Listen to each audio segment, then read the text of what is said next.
Hey guys, I'm your host Random Guy 12345, and in today's episode we are going to be talking about the different types of quirks that are present in the My Hero Academia universe.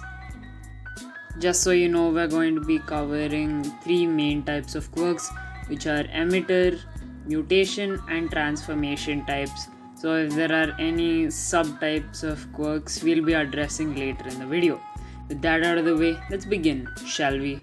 Before starting, what are quirks? Quirks are basically superpowers that a person can have. The first person to manifest a quirk was a newborn baby in China. The baby had the ability to emanate light from their body. After that phenomenon, many people around the world began to manifest different kinds of superpowers.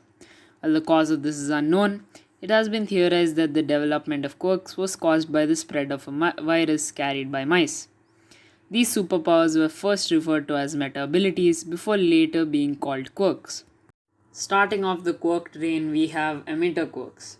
Emitter type quirks are abilities that allow the user to generate and possibly control certain things or alter existing things around them in many certain ways. The emissions of emitter type quirks can have a wide variety of properties and abilities. Emitter type quirks such as brainwashing, explosion, and half cold and half hot usually require a conscious effort to activate, and some, such as erasure, require large amounts of concentration in order for them to remain active.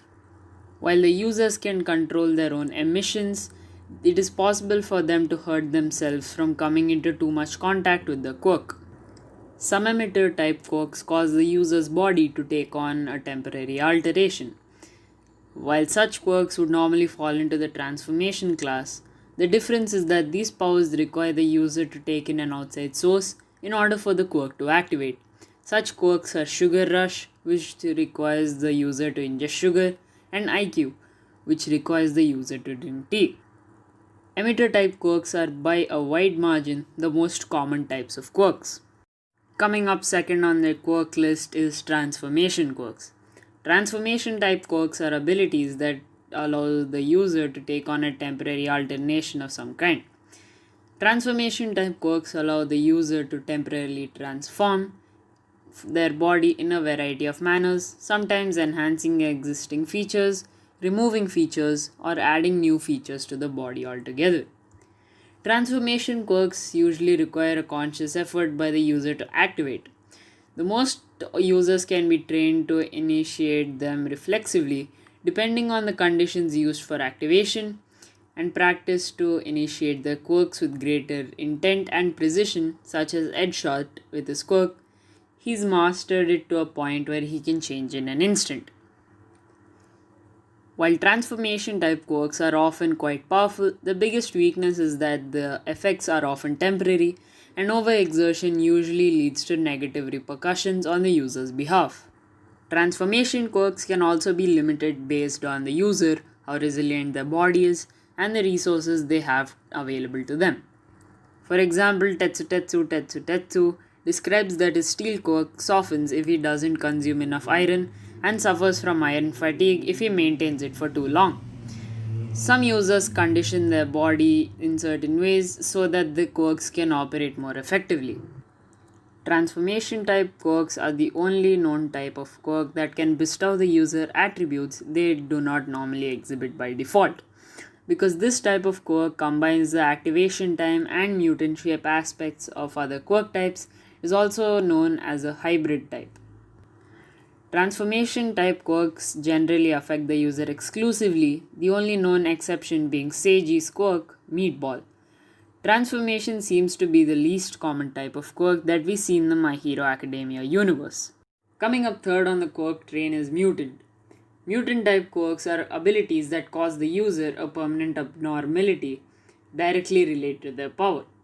Mutant type quirks cause bodily structures that grant the user more complex abilities that emitter and transformation quirks cannot safely provide. Mutant type quirks even have the ability to channel certain aspects of the user through them in a certain manner to emitter style quirks.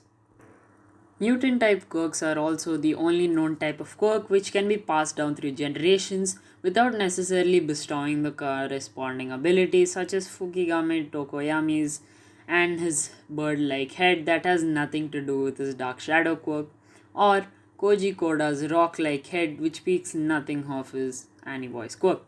As a result of this, while it's uncertain how uncommon mutant quirks are, it can be safely assumed that they are the most commonly inherited.